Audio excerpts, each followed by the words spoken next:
पाहत आहात mid day Marathi news channel. चला सत्य बघूया। महाराष्ट्रातील ताज्या बातम्यांसाठी आमच्या चॅनलला सबस्क्राइब करा आणि न्यूज व्हिडिओ आवडल्यास लाईक शेअर करा। राव हिंदीमध्ये आपली प्रतिक्रिया देत होते आणि त्यांनी जे म्हटलं ते बरोबर आहे की निवडणुका डोळ्यासमोर ठेवून हा अर्थसंकल्प मांडलेला आहे।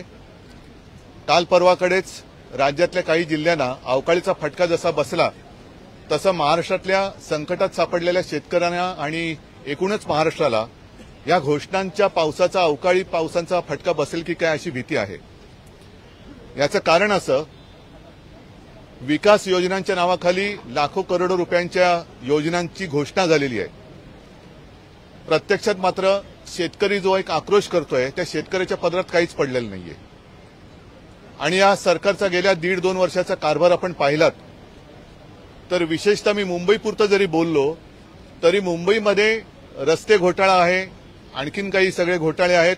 टेंडरवरती टेंडर हे लोक काढतात, म्हणजे टेंडर काढल्यानंतर आम्ही त्यातला घोटाळा बाहेर काढतो, मग ती टेंडर रद्द करून पुन्हा नव्याने टेंडर काढतात। प्रत्यक्षात काम काहीच होत नाही। आणि म्हणूनच मला असं वाटतं की आजचा हा काय त्यांना ते म्हणतात स्वतःच्या सरकारला महायुती सरकार, या युतीच्या सरकारचा अंतरिम अर्थसंकल्प म्हणजे यांचे कॉन्ट्रॅक्टर मित्र जोमात आणि शेतकरी कोमात असा हा अर्थसंकल्प आहे। कारण अंगणवाडी सेविका, आशा वर्कर्स या संपावरती आहेत, त्यांच्या मागण्यांकडे लक्ष दिलं जात नाही। जी शासकीय रुग्णालय आहेत त्याच्यामध्ये पाहिलं आपण की डॉक्टरांच्या विना, उपचाराविना, औषधाविना गेल्या वर्षभरात मृत्यू घडलेले आहेत, तिकडे लक्ष दिले गेलेले नाहीयेत।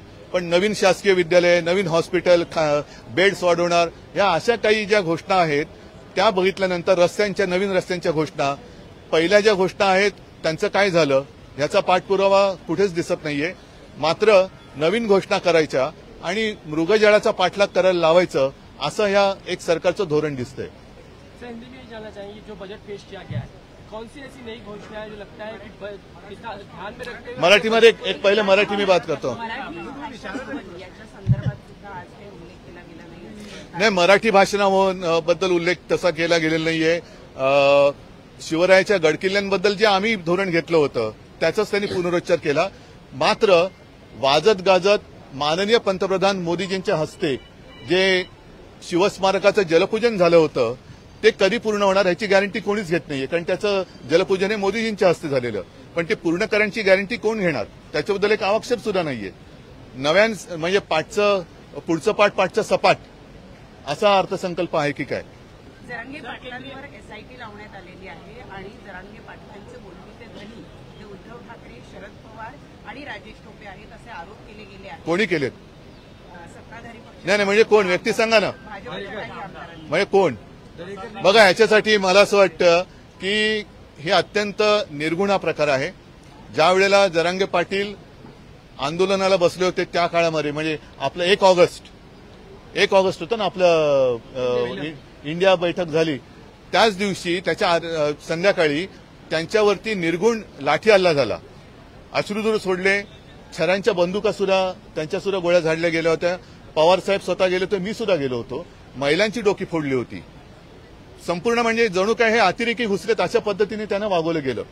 त्याच्यानंतर आमच्याकडनं कोणी त्यांना किती फोन केलेत, मला असं वाटतं की आत्ताच्या ज्या महासंचालिका आहेत त्या यातले एक्सपर्ट आहेत, त्यांच्याकडे जरांगे पाटलांच्या फोनचा रेकॉर्ड असेल, आमच्याही फोनचा रेकॉर्ड असेल, देवेंद्र फडणवीसांनी तो घ्यावा। आणि समजा आम्ही जरांगे पाटलांच्या मागे आहोत तरी देखील त्यांचं असं काय चुकतंय हे त्यांना तुम्ही सांगण्याचा प्रयत्न का करत नाहीत? म्हणजे कोणी आंदोलनाला उभं राहिलं तर त्याच्यावरती तुम्ही त्याला गुन्हेगार ठरवायचं। ज्या पद्धतीने उत्तरेतले शेतकरी गेल्या वर्षी 1-1.5 वर्षापूर्वी आंदोलनाला उतरले होते त्यांना अतिरेकी ठरवण्यापर्यंत मजल गेली, आता जरांगे पाटलांनी सुद्धा तुम्ही अतिरेकी ठरवणार आहात का? हा एवढाच भाग राहिला आहे आता। म्हणजे कोणी न्याय हक्कासाठी उतरायचंच नाही। ठीक आहे, एखादीची मागणी कदाचित चुकीची असेल किंवा पूर्ण करता येत नसेल तर त्याला विश्वासात घेणं हे राज्यकर्त्याचं काम असतं, त्याला गुन्हेगार ठरवणं हे राज्यकर्त्याचं काम नसतं। असा राज्यकर्ता बिनकामाचा असतो। परंतु देवेंद्र फडणवीसांवर जे आरोप केले की मला मारण्याचा कट रचला गेलेला आहे त्याची एसआयटी करा चौकशी, आम्ही कुठे काय म्हणतोय। मुळामध्ये जरांगे पाटलांनी जी मागणी केलेली आहे त्या मागणीबद्दल ती मागणी सोडून त्यांच्या मागे का लागतात? त्यांच्या मागण्यांच्या मागे लागा ना। जरांगे पाटलांच्या मागे लागण्यापेक्षा, आणि मग जर आज जरांगे पाटलांच्या मागे आम्ही आहोत असं तुम्ही आरोप करत असाल तर 1-1.5 महिन्यापूर्वी गुलाल कोणी उधळला होता? गुलाल कोणी उधळला होता? फटाके कोणी फोडले होते? म्हणजे जर तुम्ही त्यांची एसआयटी लावत असाल तर माझं म्हणणं असेल की एसआयटी चौकशी चिवटपणाने करा. चिवटपणाने त्याची चौकशी करा, मध्ये सोडू नका. सर, रश्मी शुक्लांना 2 वर्षांची मुदतवाढ मिळण्याची शक्यता. कोणाला? रश्मी शुक्ला. म्हणजे त्यांच्याकडे पुरेसा कालावधी आहे. जरांगेंचे फोन रेकॉर्ड तपासा, आधी तपासले असतील. सर, आज मराठी भाषा दिवस आहे. खरं तर केंद्रातील सांस्कृतिक मंत्री जी किशन रेड्डी यांनी संसदेत एका प्रश्नाला उत्तर देताना सांगितलं की मराठी भाषेला अभिजात दर्जा देण्याच्या संदर्भात कोणताही प्रस्ताव जो आहे तो केंद्राकडे नाहीये. आता त्यांना पहिले मराठी भाषा कळली पाहिजे, कारण मराठी भाषेतला प्रस्ताव कळण्यासाठी सुद्धा जर का त्यांना नीट समजवण्याची आवश्यकता असेल तर मला असं वाटतं असं दुर्दैव देशाचं असू शकत नाही. बरं, आमचं सरकार आता यांनी गद्दारी करून पाडून 1-1.5 वर्ष होऊन गेलं. आम्ही तर प्रस्ताव पाठवले होते, त्या आधी सुद्धा पाठवले होते. मला खात्री आहे की विरोधी पक्षात आम्ही असलो त्यांच्या भाजपच्या, तरी देखील देवेंद्र फडणवीसांनी सुद्धा तो प्रस्ताव पाठवला असेल अशी आम्हाला खात्री वाटते. मग त्याचा पाठपुरावा त्यांनी का नाही केला? 1.5 वर्षामध्ये तुम्ही प्रस्ताव का नाही पाठवला? म्हणजे नको तिकडे चौकशा करण्यापेक्षा हे प्रस्ताव पाठवा ना.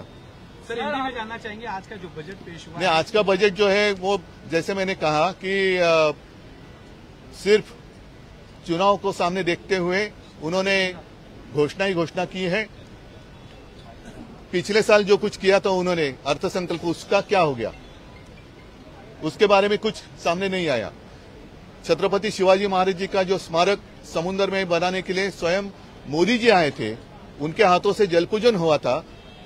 जिस काम का पूजन स्वयं मोदी जी के हस्ते हुआ है उसकी गारंटी पूरी करने